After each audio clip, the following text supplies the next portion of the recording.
Jimmy Butler's becoming an NBA legend, but he's got secrets he doesn't tell anybody. A sus relationship with Michael Jordan? A magazine controversy? He was literally homeless and he almost died. These are 20 things you didn't know about Jimmy Butler. And first, Jimmy's the best singer in the NBA? So do you sing? Do I sing? Yeah. Do birds fly? Okay now. Music is a part of Jimmy's DNA. Whether he's singing for fun, before NBA games, Jimmy, this your jam! I hear it! Beautiful! or during commercials, I won't dance. Oh, yes I will. I won't sing. he's fallen in love with singing so much, he doesn't care who he annoys. Making my way downtown, walking fast. Look at Katie. Look at Katie. But Jimmy's favorite type of music is country. It inspired him to change his entire look, and it got Jimmy in the booth working on his own album. Low-key, I might have to start bumping Jimmy on the aux. Anyways, that's just what comes out of Jimmy's mouth though. At number 19, what he puts in it is one of the weirdest diets I've ever seen. I haven't been to a grocery store in a long time. Jimmy doesn't eat like other NBA players. We're talking about a dude who apparently can't even eat a single meal that doesn't have avocados. It only gets crazier though. I mean, dude has an entire series on his YouTube channel where he cooks cheat meals. Sometimes, Jimmy even casually eats some of the hottest wings in the world. It goes to nothing. Here it goes.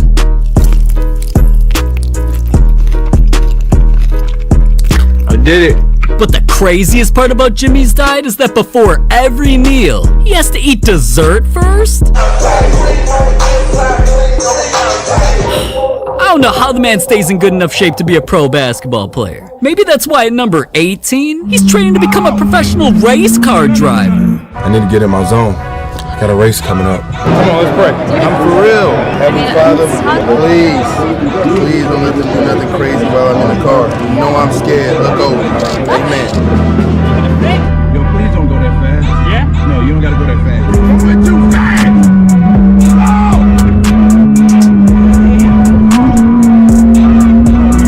Nah, I'm playing. Jimmy ain't actually a speed racer. Dude only drives soccer mom vans. What car have you got? What car have I got? What car have you got? A minivan, a Toyota Sienna. Sit back and relax. We're on the road. Mine, not our, my Toyota Sienna. How you doing? Toyota Sienna. But no matter what Jimmy pulls up in, compares to number 17, Jimmy actually predicted the future? It all started with Game 7 of the 2022 Eastern Conference Finals, where with time winding down, and Jimmy having a chance to save his team from elimination, his shot lost them the series. For the lead! Loose and Horford! So afterwards, all Jimmy could say was, We had enough. Next year, we will have enough. And we're going to be right back in the same situation. And we're going to get it done. and now, fast forward to exactly a year later. It was the exact same day. The Heat were matched up with the exact same opponents for yet another Game 7.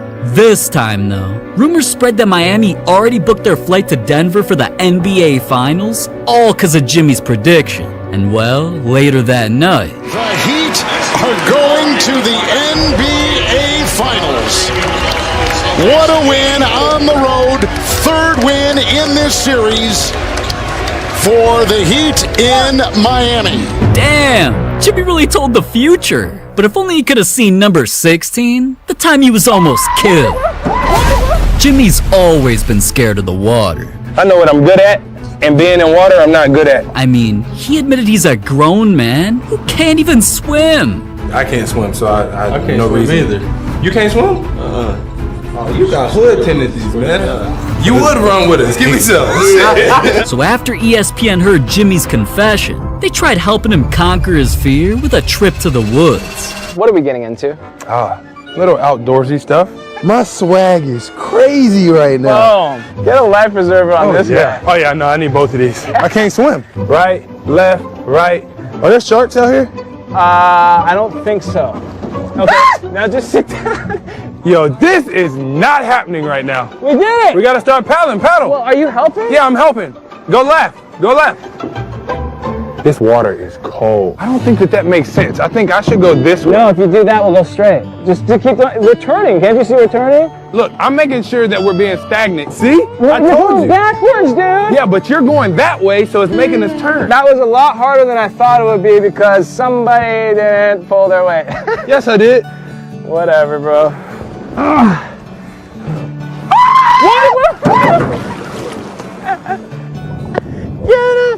Get up! I'm hot! I'm mad! You set me up! Now, alright, Jimmy didn't actually almost lose his life, but at number 15, what if I told you that he changed his biggest fan's life? And so we're back with a great story of the Miami Heat making a lifetime memory for a fan who traveled a long way to see his favorite player. Oh, it started out as a night of disappointment for 12-year-old Felipe. It turned into a memory that will certainly last a lifetime. Here's what happened. Right before tip-off of the game last night, Jimmy Butler was scratched with a back issue. Much to the dismay, you see the young kid there traveled more than 4,400 miles to see Jimmy play. Traveled from Argentina, but at the half, the Heat ended up giving him a jersey and a ball. The Heat making it right for Felipe. There's Gabe Vincent giving him the gifts at halftime, the ball, the jersey. What a great story, right? But signed jerseys and pictures with the team couldn't fully make up for the fan not seeing his favorite player actually hooping. So Jimmy surprised his entire family with the time of their lives. I was devastated because I never want to miss games, and I know that everybody wants to watch their favorite players play. And believe it or not, I am some people's favorite player. But I got to change their flight plans. I got to hang out with them, and then they got to sit courtside and watch me do my thing. Oh my God! Jimmy comes right, working against Clark. Tap back trap, toss a foul. We have fans all over the world, and I want all those fans to be able to watch myself play and everybody else play. So any opportunity we get to do that, I want to make that happen. Wow, for Jimmy to care that much about just one of his fans says a lot about who he is off the basketball court. And so does number 14. Because Jimmy's secretly leaving the NBA? On this team right now, which players realistically could be in the NFL and why? Me.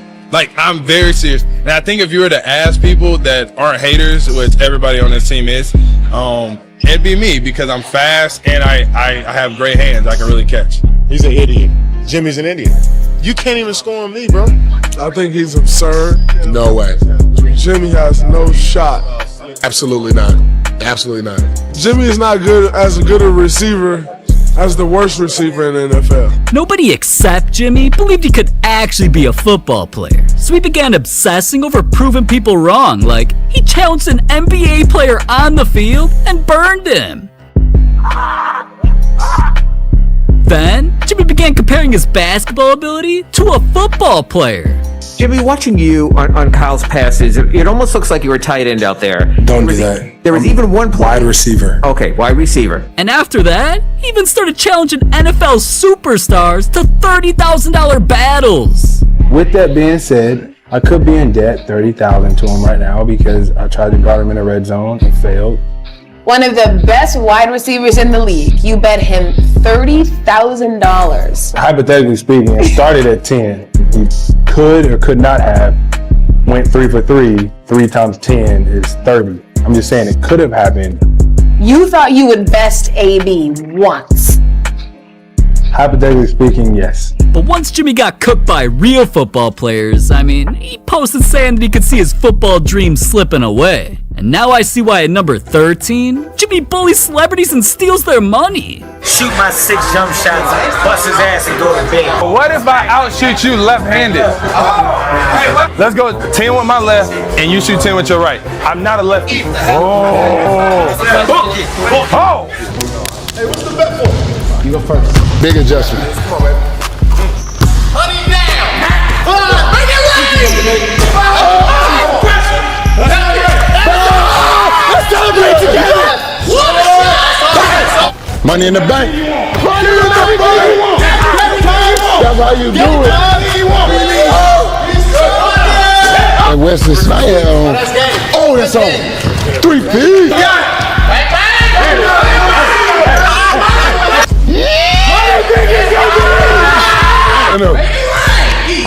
Oh shit, let me move.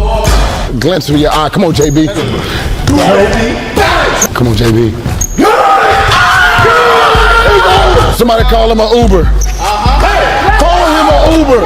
Call him an Uber.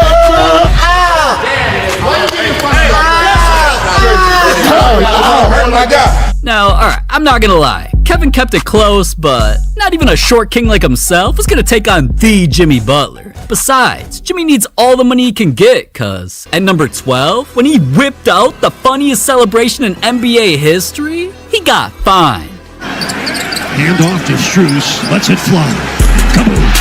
Max Strus to the rescue. It's Bo's fault. He always says to celebrate everybody else's success. Max going to 10-0 run. I celebrate. I get fine. I mean, it's Jimmy, man. Dude's always excited when balls are around. Like, at number 11, he literally admitted he blew up. Damn, that don't even sound right. I just blew up. Yeah. When Jimmy took a business trip to Italy, it wasn't only to enjoy the scenery. A tour guide took him to a special place where they created all sorts of glass decorations. Oh, it's a pony. I'm a pony. I'm a pony. Oh, you in the game. But Jimmy wasn't just trying to stand around and watch. He wanted in on the action, so he refused to leave without showing him what his mouth game could do. I got one blow as fast as I can.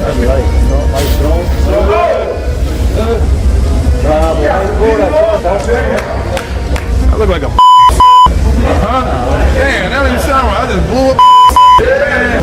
Oh, wow. That was so unnecessary. You did not have to swing it like that. Damn, Jimmy might be a throat goat. But speaking of goats, at number 10, what if I told you that Michael Jordan is secretly Jimmy Butler's dad? Rumors about Michael Jordan having a secret unnamed son have been spreading like crazy. And reports said that Jordan had a kid around the time Jimmy was born. Back in 1988, according to Jordan's game log, he was playing the Mavericks on December 3rd in Texas. Ironically though, Jimmy was born in the exact same area of Texas on September 14th, 1989, around 9 months after Jordan's trip. And to make the situation even weirder, Jimmy's mom apparently received 23 roses when he was born. Maybe it's a coincidence, but all this time, Jordan's apparently kept whoever his son was a secret to protect his public image, and he secretly paid a woman child support for 13 years until all of a sudden the payments stopped. The craziest part about all this though is the legendary story of Jimmy is that when he turned 13 years old, his unknown dad disappeared from the family.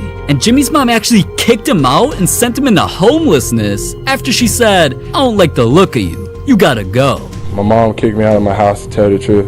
I bounced in and out of guys' houses in high school. Like I said, my senior year, I found a stable home that just kept me. Without them, I definitely wouldn't be in this position. But, like, why wouldn't she like the look of this innocent kid? Well, taking a look at the viral picture of Jimmy and Jordan side by side, I mean, they look pretty damn identical if you ask me. Not to mention, we've seen Jimmy doing Jordan's iconic layups, hitting turnaround fadeaways on Kobe, just like Jordan did. And the two were even seen recently hanging out at a shooting competition.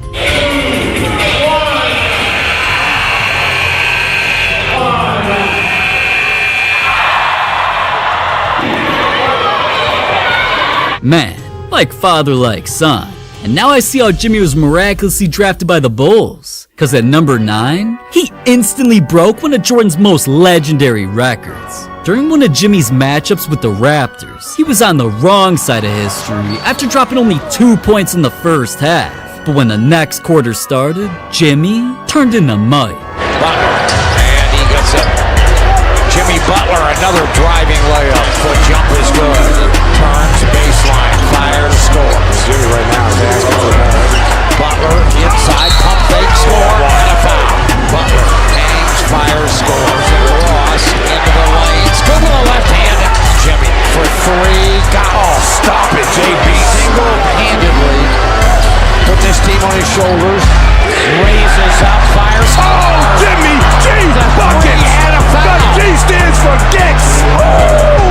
40 points in the second half. 40! Which not only carried his team to the win and broke Jordan's Bulls record for most points scored in a single half, it even had Jordan's best teammate talking about it on Twitter. But who the f cares what Scottie Pippen says though? Dude looks like a homeless man and is a troll. But no NBA player's a bigger troll than Jimmy at number 8. We're talking about a dude who mocks how his teammates dribble. Or when his opponents, like Al Horford, troll Jimmy with a celebration, he'll do it right back at him, beat him, then post it on Instagram. Speaking of Insta though, Jimmy's even the type of dude to flirt with NBA Legends girls on their own pics. Until Dwayne Wade threatened to whoop his ass, so he stopped doing that. But Jimmy ain't afraid of anybody, especially when it comes to beef in person. Cause at number 7, he created one of the most disrespectful moments in NBA history. What seemed like just a random game between the Heat and the Pacers quickly turned into a blowout. So eventually things got heated between Jimmy and one of the Pacers stars, TJ Warren. Here comes Butler. Warren spinning him around, and Butler not happy with that. Had to be restrained. Butler definitely agitated. Oh, don't read lips, Heat Nation. Do not read lips. Double technical fouls. One for TJ Warren, the other for Jimmy Butler. And Warren right back on Butler. Oh, Jimmy put a shoulder into the chest of Warren, and then Warren just got himself tossed out of the game for taunting. Well, neither player showing much in the way of poise right there. Oh my! TJ Warren, that is a no-no. And that's why Warren's going to be tossed right now. See, he's walking away, and he's still being taunted. See, they're administering. He blew him a kiss. What sort of made it so chippy all of a sudden out of just like the one foul? I mean, to me, I think it's tough for him because I can guard him and he can't guard me. He got to see me the next time because I feel like what he said was truly disrespectful. I ain't scared of nobody. You know, he talking about, oh, we're going to fight, this, that. He's soft. He's not even in my fucking league, like nowhere near me. And if I was their coach, I would never put him on me. Put somebody else on me. He's trash. Damn, Jimmy went in, but he also went Instagram. He posted a calendar and circled his next matchup with dude just to say, don't be mad you can't guard me. We'll see what you about in March. And what did TJ have to say about that? Absolutely nothing, cuz he knows Jimmy ain't one to play with, especially after number 6, where Jimmy's been training to become a Roman gladiator. Couple of things I have to tell you before having you in the arena to see you spitting blood and dust. I like it. You like it? Yeah, you gonna be spitting the blood. Let's do it. Oh, what's up, baby? Okay, now. Yeah, that's the movement. Oh, he didn't do that. Shut up! I'm talking to you. Shut up, Snake. What? This is going. You talk to me like that one more time. Do you wanna live or die? You want cookies, guys? Cookies? I thought you never. Stop talking! Show yourself! 1! Two! Give me number 2! 3!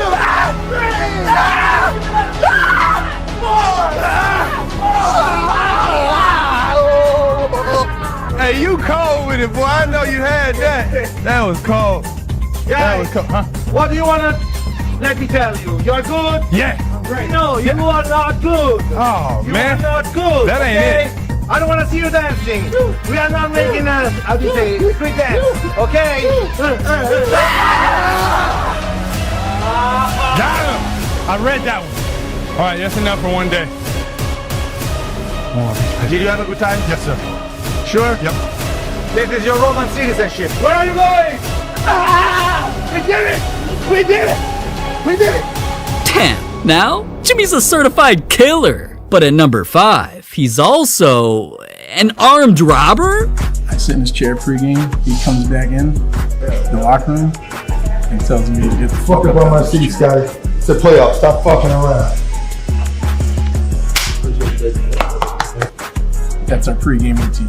Who the hell does Jimmy think he is with that gun out? Ja Morant? It's a parade inside my city, yeah. Shut your dumb ass up, Ja. You better get kicked out of the league and lose $1 million again. Just like number 4 when Jimmy lost his own fans over $1 million.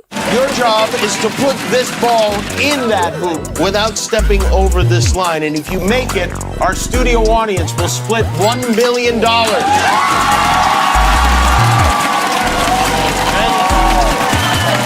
I should point out that if you don't, they will follow you back to your hotel and destroy everything in it, okay? I'm not in a hotel. So oh, okay, very good. Here he is, Jimmy Butler. The ball's up. Oh! Should we give him one more shot? I had a feeling they would say that. Jimmy, this is your last shot. Be better this time. I don't know what to say other than that. The people, traffic is getting angry. Here it goes. Here it goes. Oh my That's goodness. Unfortunate. I'm sorry, but you know what? I don't want our audience to go home empty-handed. So how about this? If you make a layup, if you run across the street and make a layup, we'll give everyone a pair of gold toe socks. That's the show for tonight. I'd like to thank Jimmy Butler. Damn, hold up. Jimmy can't make shots for a mill, but he can make them for socks? He even hit shots that make grown men wet?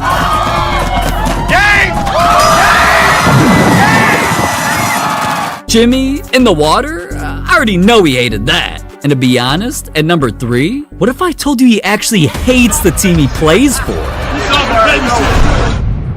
Jimmy never wanted to join the Miami Heat. I mean, just take a look at his magazine interview. He literally said the one thing he'd never wear was a Miami Heat jersey. Now that's awkward. There was a magazine clipping of you, and it was an interview about your fashion. And then the one question was, what's the one thing you never want to wear? Do you remember your answer to it? Yep. What was your answer? It was a Miami Heat jersey. When I'm coming to the league, I mean, the Heat used to beat the Bulls all the time. We can't like the Miami Heat. You can't like D-Wade, even though y'all went to the same school. Like, you know, and then you fast forward and I'm playing with D-Wade for the Bulls. I'm like, this guy's not a bad guy. It was Tibbs that just kept hitting me upside my head. And full circle, and now it'll be the last jersey that I wear. Speaking of jerseys though, haven't you ever wondered why Jimmy wears a different jersey number for every single team he plays for? Well, at number 2, there's secrets behind why he chose them. In high school, Jimmy repped the number 1 because of his idol, NBA legend Tracy McGrady. And that number ironically helped Jimmy become such a basketball legend, the school retired his number. Once Jimmy got to college at Marquette though, he wanted to rep his family's favorite NBA legend, Larry Bird. So Jimmy rocked the number 33, and while wearing that, made college basketball history. Coming into the NBA though, a lot has changed for Jimmy's jersey numbers. Cause while playing for the Bulls, he wanted to rep his dad's 23, but obviously they retired Jordan's number, so Jimmy had to settle for 21. But deep down, he always wanted MJ's number. And that's why when he eventually went to Minnesota, then got dealt to Philly, he repped the number 23 there. When he got to Miami though, there was a huge problem with choosing that number. It's all cause the Heat retired Jordan's number even though he never even played there. And it was just cause the Heat's owner, Pat Riley, believed nobody in the NBA should be allowed to wear the number after what Jordan accomplished. We want to honor you tonight by hanging your jersey forever. Number 23 in the rafters of the American Airlines Arena, and that no player ever again will ever wear number 23 for the Miami Heat here. So yeah, you can see why not even LeBron could get the number when he came to Miami, but Pat was willing to break the rules just for Jimmy to come join the Heat family. You can't wear 23 here because of MJ. Literally, Pat Riley retired it. But I will say this, whenever I did come here, Pat told me that I could wear 23. So 22 it is.